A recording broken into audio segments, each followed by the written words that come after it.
नमस्कार विद्यार्थियों। हमने भारत के औद्योगिक प्रदेशों की बात की, नियोजन प्रदेश की बात की, आर्थिक प्रदेश की बात की। आज हम इससे संबंधित ही विकास से संबंधित एक महत्वपूर्ण विषय पर चर्चा करेंगे। भारत में बहुस्तरीय नियोजन, मल्टी लेवल प्लानिंग भारत में किस तरह से होती है, क्योंकि हम देखते हैं भारत की जो भौगोलिक असमानता यहाँ पाई जाती है, यहाँ आर्थिक रूप से भी असमानता पाई जाती है, सामाजिक रूप से भी असमानता पाई जाती है, विभिन्नता जिसको बोल सकते हैं। लेकिन मुख्य रूप से संसाधनों में असमानता यहाँ देखने को मिलती है। फलस्वरूप किसी क्षेत्र का आर्थिक विकास तीव्र गति से हुआ और किन्हीं क्षेत्रों का बहुत कम विकास हुआ, जिस कारण हम भारत में जो असमानता स्पष्ट रूप से कुछ क्षेत्रों में देखी जा सकती है, जैसे पहाड़ी क्षेत्र, मरुस्थलीय क्षेत्र, पठारी क्षेत्र, वनीय क्षेत्र। यहाँ पर संसाधन मौजूद हैं, लेकिन उनका पर्याप्त मात्रा में दोहन नहीं हो रहा। इसलिए इस असंतुलन को दूर करने के लिए भारत में बहुउद्देशीय जो नियोजन है उसको अपनाया गया कि भारत में जो प्रादेशिक असमानता को कम करने के लिए बहुस्तरीय नियोजन की रणनीति बनाई गई, जिससे राज्य, जिला या खंड स्तर पर इन कार्यकुशल योजनाओं को अपनाकर जिससे प्रादेशिक असंतुलन को दूर किया जा सके।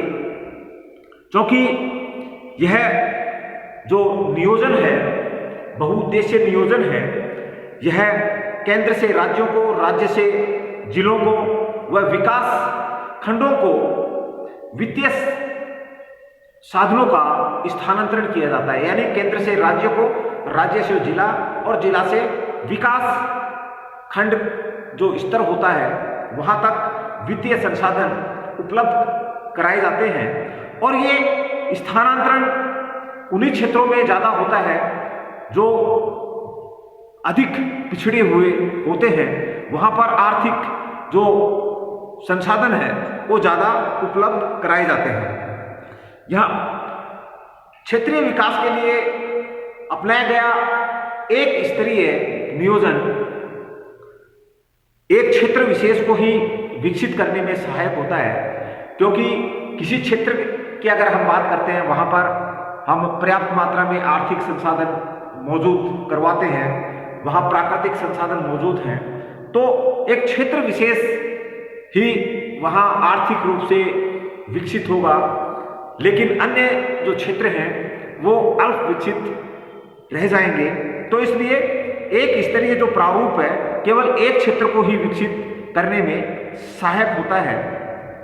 लेकिन अगर हम समग्र विकास की अगर बात करते हैं तो समग्र विकास के लिए विभिन्न आर्थिक जो गतिविधियां होती हैं, जिनमें कृषि, औद्योगिक प्रक्रिया, यातायात के साधन, सिंचाई के साधन का जो विकास होता है, शैक्षणिक संस्थाओं का जो विकास होता है, आदि का नियमित रूप से जो विकास करना या विकसित करना इनके लिए समग्र विकास के लिए आवश्यक होता है। इसके लिए क्योंकि हम बहुस्तरीय नियोजन की बात करते हैं और इसी कारण से समग्र विकास के लिए बहुस्तरीय जो नियोजन है वो महत्वपूर्ण हो जाता है। क्षेत्रीय असमानता को कम करने के लिए ही विकेंद्रीय जो नियोजन है वो भारत में अपनाया गया, ताकि जो असंतुलन है उस असंतुलन को दूर किया जा सके, उस क्षेत्रीय असमानता को दूर किया जा सके। यहाँ भारत में प्रचलित जो बहुस्तरीय नियोजन की जो रूपरेखा है किस प्रकार से भारत में बहुउद्देशीय जो नियोजन है वो अपनाया गया, तो यहाँ पर जो 5 स्तर दे रखे हैं, केंद्रीय स्तर नियोजन, राज्य स्तरीय नियोजन, जिला स्तरीय नियोजन, खंड स्तरीय नियोजन और 5वां स्थानीय स्तर नियोजन, यानी सबसे नीचे का जो नियोजन स्तर है वो स्थानीय स्तर का नियोजन जो ग्रामीण क्षेत्रों में देखा जा सकता है। इसके अंतर्गत हम ग्राम स्तरीय नियोजन, पहाड़ी स्तरीय नियोजन और जनजातीय क्षेत्र स्तरीय नियोजन की यहाँ बात करेंगे। सबसे पहले हम केंद्रीय स्तरीय नियोजन की बात करते हैं, जो कि केंद्र सरकार के हाथों में इनका जिम्मा होता है और ये ऐसी परियोजनाएं होती हैं, ऐसे कार्य होते हैं जो राष्ट्रीय स्तर पर महत्वपूर्ण होते हैं। जैसे हम बात करते हैं रेलवे से संबंधित, बड़े बंदरगाह से संबंधित, अणुशक्ति जो परमाणु केंद्र हैं उनसे संबंधित, राष्ट्र के जो राजमार्ग हैं उनसे संबंधित, अनुसंधान की जो समस्याएं हैं उनसे संबंधित, बहुउद्देशीय जो परियोजनाएं हैं, बड़ी सिंचाई परियोजनाएं हैं जो राष्ट्रीय स्तर की होती हैं, वो केंद्रीय स्तर नियोजन के अंतर्गत हम इनको रखते हैं। यहां केंद्रीय स्तर के नियोजन के बाद में राज्य स्तरीय नियोजन की बात करते हैं, क्योंकि राज्य स्तर पर केंद्र सरकार के द्वारा आर्थिक सहायता उपलब्ध कराई जाती है। तो राज्य स्तर पर जब हम नियोजन की बात करते हैं तो ये पूरे राज्य के लिए समान रूप से सभी क्षेत्रों में इसके लिए नियोजन के लिए प्राथमिकता दी जाती है, लेकिन जो कमजोर क्षेत्र होते हैं उनके लिए अधिक जो आर्थिक सहायता है या अधिक प्राथमिकता है उनको कमजोर क्षेत्रों को दी जाती है, ताकि कमजोर क्षेत्र में अधिक योजनाओं के जो आयाम होते हैं वो तय किए जा सकें। जब 1978 से 83 के बीच की जो पंचवर्षीय योजना है उसमें विकेंद्रीयकरण को आवश्यक मानकर विकासखंड का जो नियोजन है उसका प्रादुर्भाव किया गया, जिसमें ग्रामीण विकास जो कार्यक्रम है उनको लागू किया गया और यह ग्रामीण विकास के जो कार्यक्रम है वहाँ स्थानीय स्तर पर जो उपलब्ध जो संसाधन है उनका उपयुक्त उपयोग द्वारा उन क्षेत्रों को हम आर्थिक रूप से सुदृढ़ बना सके या उनको हम आर्थिक रूप से ज़्यादा विकसित कर सकें। यानी वहाँ लोकल क्षेत्र में जो प्राकृतिक संसाधन मौजूद हैं या अन्य संसाधन मौजूद हैं उनकी सहायता से उस क्षेत्र का हम विकास कर सकें। जिला स्तरीय नियोजन की जब हम बात करते हैं तो जिला स्तरीय नियोजन एक बहुस्तरीय जो नियोजन है उसका उपतंत्र होता है, क्योंकि राज्य के जिलों से संबंधित यह होता है और राज्य और जो विकासखंड नियोजन होता है उससे जोड़ना आवश्यक होता है, क्योंकि पंचायत समिति इन क्षेत्रों के जो विकास कार्य होते हैं वो देखते हैं और विकास अधिकारी उन कार्यों के प्रति सजग रहता है, उन कार्यों को वो संपादित कराता है।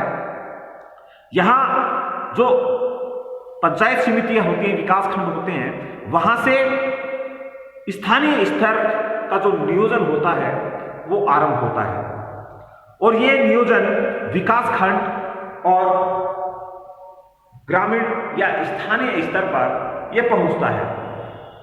जब हम खंड स्तर की बात करते हैं तो विकासखंड के द्वारा जब हम ग्रामीण क्षेत्रों में विकास की बात करते हैं तो भारत में दांतेवाला समिति और मोहता समिति का गठन किया गया।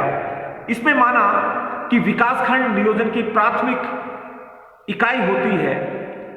विकासखंड जो होता है वो नियोजन की प्राथमिक इकाई होती है और इसी के द्वारा जो स्थानीय पर्यावरण होते हैं और उनकी जो क्षमता होती है उनके अनुसार हमें नियोजन करना चाहिए, उनके अनुसार हमें नियोजन करना चाहिए।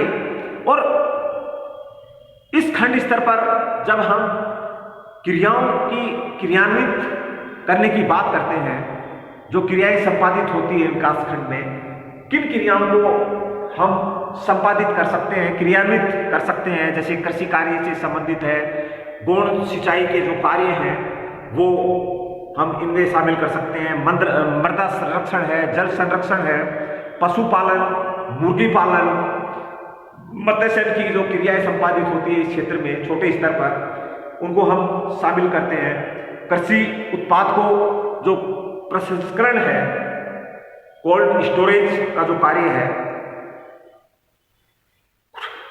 कुटीर उद्योग, लघु उद्योग है, सार्वजनिक जो ग्रामीण स्तर पर जो योजनाएं हैं, सुविधाएं हैं, उनको हम क्रियान्वित कर सकते हैं। स्थानीय युवकों को प्रशिक्षण हम दे सकते हैं। स्थानीय जनसंख्या को कौशल में हम इस स्तर पर नियोजन के द्वारा उनमें कौशल में वृद्धि हम कर सकते हैं। तो इस प्रकार हम विकासखंड स्तर पर नियोजन के बाद में स्थानिक स्तर यानी ग्रामीण स्तर पर पहुंच जाते हैं। जो बहुस्तरीय जो नियोजन है उसका अंतिम स्तर होता है, यानी सबसे निचला स्तर जो ग्राम स्तर पर पाया जाता है। यहाँ देश में, भारत में अगर हम इस स्थानीय स्तर की बात करते हैं तो ग्राम स्तरीय नियोजन, पहाड़ी स्तर नियोजन और जनजातीय क्षेत्र नियोजन, ये तीनों अलग क्षेत्र होते हैं। सामान्य जो ग्राम स्तरीय या ग्राम होते हैं वहां पर विकास कार्यों की बात करते हैं। पहाड़ी स्तरीय जो नियोजन होता है, क्योंकि सामान्य गांवों से जो पहाड़ी क्षेत्र होते हैं उनमें आर्थिक क्रियाकलाप, सामाजिक और सांस्कृतिक जो क्रियाकलाप होते हैं वो अलग यहाँ पाए जाते हैं। तो इसके कारण से इस स्तर को हमने ग्राम स्तरीय से अलग रखा है। जनजातीय क्षेत्र स्तरीय जो नियोजन है उसको भी हमने अलग रखा है, क्योंकि सांस्कृतिक और सामाजिक जो गतिविधियां होती हैं इनमें बहुत अलग पाई जाती है। अलग प्रकार की सामाजिक और सांस्कृतिक जो गतिविधियां हैं वो इन क्षेत्रों में पाई जाती है, जिनको हम जनजातीय क्षेत्र का नाम देते हैं। यहाँ पर इन क्षेत्रों में जो जनजातीय क्षेत्र होते हैं वहाँ पर जब हम विकास की बात करते हैं तो यहाँ कृषि से संबंधित हम स्थानीय स्तर पर इनको प्रोत्साहन दे सकते हैं। ग्रामीण जो उद्योग होते हैं उनमें हम प्रोत्साहन इनको दे सकते हैं। जनजातीय क्षेत्रों को चिकित्सा सुविधाएं इन क्षेत्रों में हम उपलब्ध करा सकते हैं।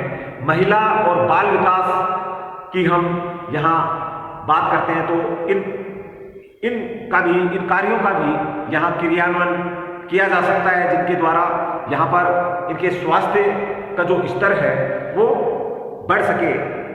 सामुदायिक जो चारागाह होते हैं, क्योंकि जनजातीय क्षेत्रों की बात कर रहे हैं हम, तो सामुदायिक जो चारागाह होते हैं उनका रख रखाव हम इस स्तर पर कर सकते हैं।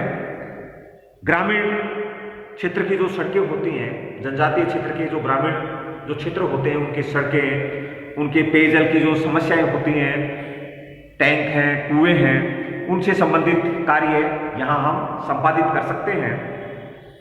सफाई और अन्य जो सामाजिक और आर्थिक जो कार्यक्रम हैं उनका क्रियान्वयन इन जनजातीय क्षेत्रों में हम कर सकते हैं। तो इस प्रकार भारत में जो हमने बहुउद्देशीय जो नियोजन स्तर है उनकी बात की, और ये बहुस्तरीय जो नियोजन है वो भारत में महत्वपूर्ण भी हो जाता है, क्योंकि जो क्षेत्रीय असमानताएं होती हैं उन असमानताओं को हम इस नियोजन या प्लानिंग के द्वारा हम भारत में जो असमानता पाई जाती है उस असमानता को बहुस्तरीय नियोजन के द्वारा हम खत्म कर सकते हैं। धन्यवाद।